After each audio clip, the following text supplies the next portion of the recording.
Ahoj, v průběhu mistrovství světa letošního 2024, které se koná v Praze, byla vydána tato série od Sportzo Hokejové Česko.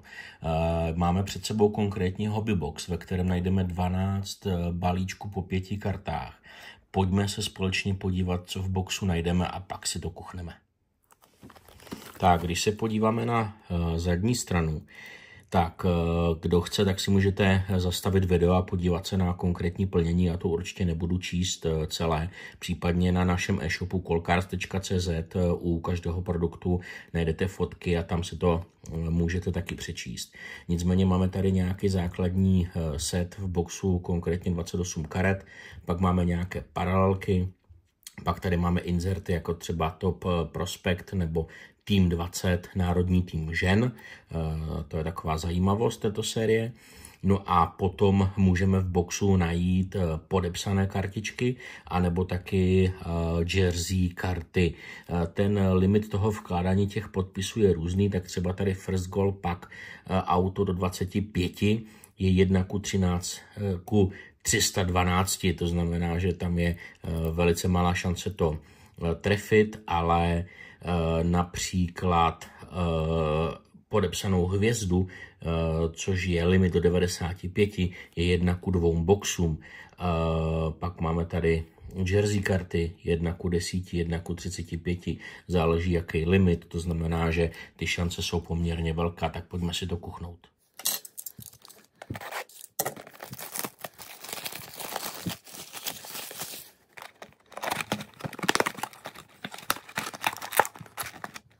Tak přátelé, takhle to vypadá hobbybox Hokejové Česko.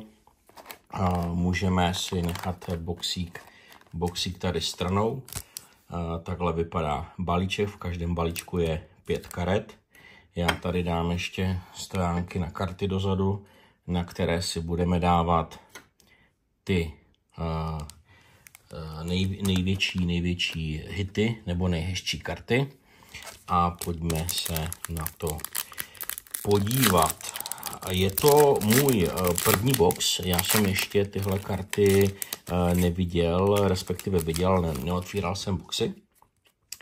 Tak, tady máme base kartu Radana Lenz, Filip Pirochta na basece, takhle vypadá zadní strana, nějaké údaje, statistika a nějaké povídání vlastně o hráči.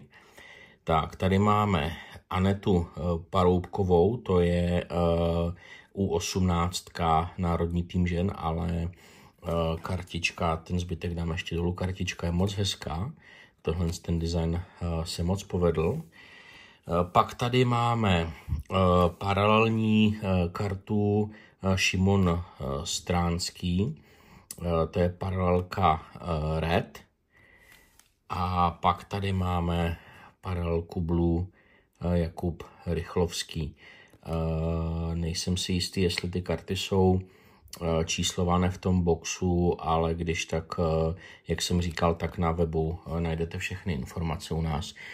Tahle dokonce je rookie karta Jakub Rychlovský. Já musím říct, že mně se poměrně dost líbí tady ten design těch ženských a tady si třeba můžeme vystavit paralelku Blue. Jdeme na další balíček. Jsem zvědav, co nás všechno čeká. Tak, tady máme Jakub Galvas, Josef Kořenář, Jakub Štancl. Tohle je nějaký insert, já říkám, box otvírám poprvé, takže úplně všechny ty jména těch insertů neznám, ale to jsou, tady už to vidím, to jsou 20, tým 20. A tady máme Adélu Fromovou, zase U18. A tady máme takovou zvláštní kartu insertní Dominik Pavlát. Vidíte to, jak se to mění, a je to karta X-Factor. A je to teda brankář Dominik Pavlát. Já bych ho tady vyměnil za ten limit. Aha, to je taky moc hezká, zajímavá karta. Tak, 2 balíčky za náma, spoustu balíčků ještě před náma. Tak, Ondřej Kovařčík, Jakub Rychlovský, Filip Chytil, Luminous, to je taková hezká třpitivá karta, pěkný insert. Tady máme další Top Prospect, Marek Alscher, taky moc hezká kartička. A tady máme Luminous, ale tohle je asi nějaká redka. Já se zkusím podívat ty Luminous, v jakých... ano, jsou tam Blue a Red. Blue a Red, ale tady máme Blue, tam je úplně jako Blue nepřijde, ale je prý Blue, tahle je Red. A nejsou číslované, tohle jsem chtěl říct. A tady je Filip Zadina, Filip Chytil, zajímavé jména.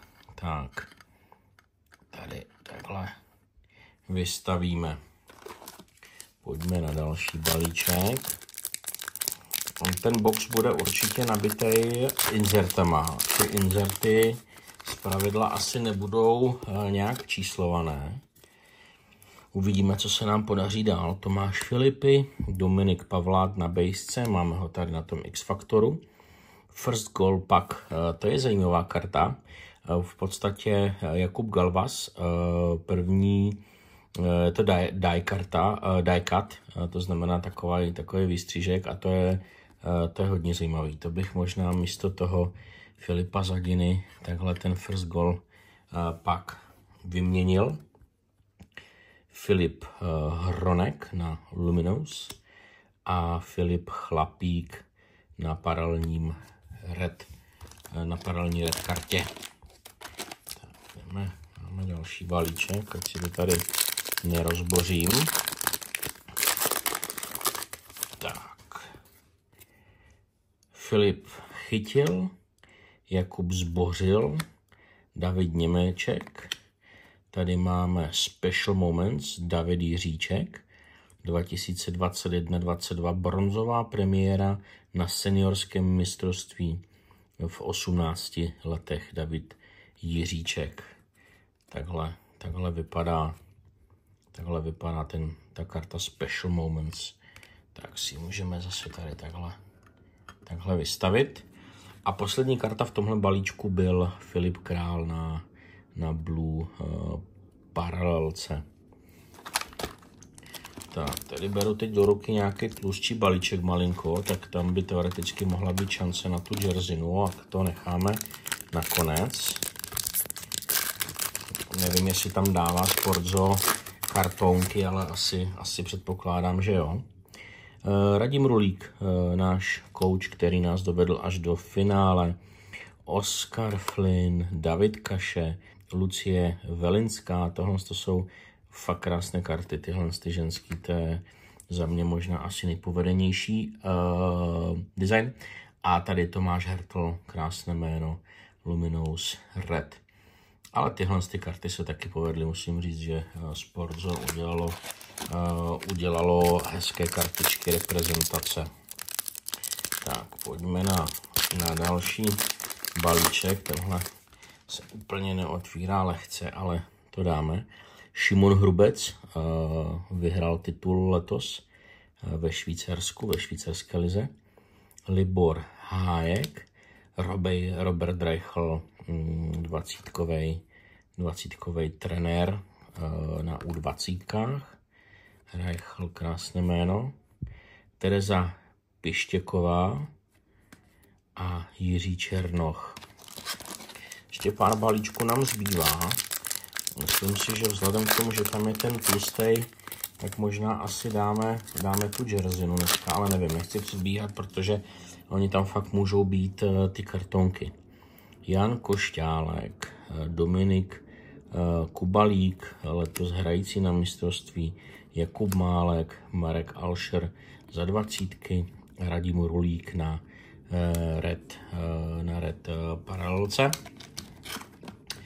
Tak, teď tady mám další tlustší balíček, taky necháme nakonec, takže myslím si, že možná asi ta jersina bude. Pojďme poslední 4 balíčky. Tak, tady máme Michal Špaček, Filip Chlapík, Roman Horák, Maštalířský za 20 a Klára Himlárová. A tým. Jdeme dál. Poměrně hezké karty a dost kart hlavně za málo peněz, řekl bych, protože tento hobbybox stojí u nás aktuálně teď v době, kdy natáčím 720 korun.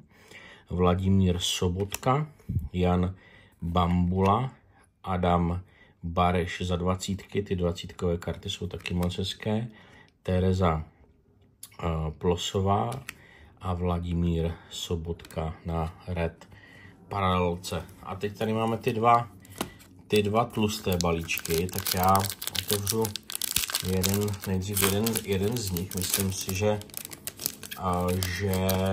v jednom z nich bude kartonek a v jednom z nich bude možná asi džerzinka. Tak, Dominik Mašín, Jan Ordoš, Jiří Smejkal, a tady máme dvakrát Jiřího Smejkala. Jiří Smejkal na bejsce a na paralelním redu a tady už je za ním ta tlustší karta a to možná bude asi teda ta jersina. Ano, je to jersey karta, je to rookie a je to Ondra Kovařčík, přátelé. Je to Ondřej Kovařčík a chytli jsme krásný limit 30 z 35 a je to teda rookie karta Ondřeje Kovařčíka. A tady vidím, že je v dobrém stavu, že tady malinko možná pravej růžek, malinko drbnutý, ale jinak celkově je v krásném stavu. Trošku ta jersey tady, nevím, co to malinko je, to tady vystoupí, nevím, čím to je, ale chytli jsme vlastně od chovance Třince. Za mě docela hezká rookie kartička. A tady vzadu máme nějaké informace, že získali jste speciální kartu s autentickým kouskem dresu hráče, ve kterém odehrál reprezentační zápas v sezóně 23-24, což je aktuální sezóna. A tady asi vidíme, tady vidíme Jersey Fragments. A tady nám vlastně výrobce říká, z jakých kousků toho dresu vlastně ty jersey karty dělal. Tak vidíte, že jersey je z rukávů, mesh je v podstatě z toho boku a patch je potom číslo. Takže tady máme takovou hezkou kartičku. Určitě si zaslouží takhle teda vystavit. A pak tady máme poslední, ten jeden z těch tlustších, ale tady bude asi teda nejspíš kartonek, a já už ho vidím, ale aspoň jeden hit v podobě jersey karty se konal. Matěj Stránský, taky hrající hráč na mistrovství, Martin Jandus, Daniel Gazda, First Gold Pak, 20kovej Michal Schnattinger na 20kovém redu, David Tomášek, Luminous, taky hrající hráč sestavy. A tady máme ten kartonek a vlastně Sportzos začalo dělat kartonky ve smyslu zapamatuj si co nejvíc prvků na kartě, kolik fanoušků má v ruce mobilní telefon, tak tady vidíš, že jeden, jo, je to taková jako spíš asi hra pro děti, nebo aspoň cením, že když je tam ten kartonek, tak není úplně jenom čistě bílej karton, ale že tam nějaký nápad je.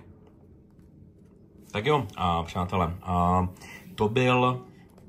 to byl boxík Hokejové Česko. Máme za sebou 12 balíčků po 5 kartách. Těžko říct samozřejmě,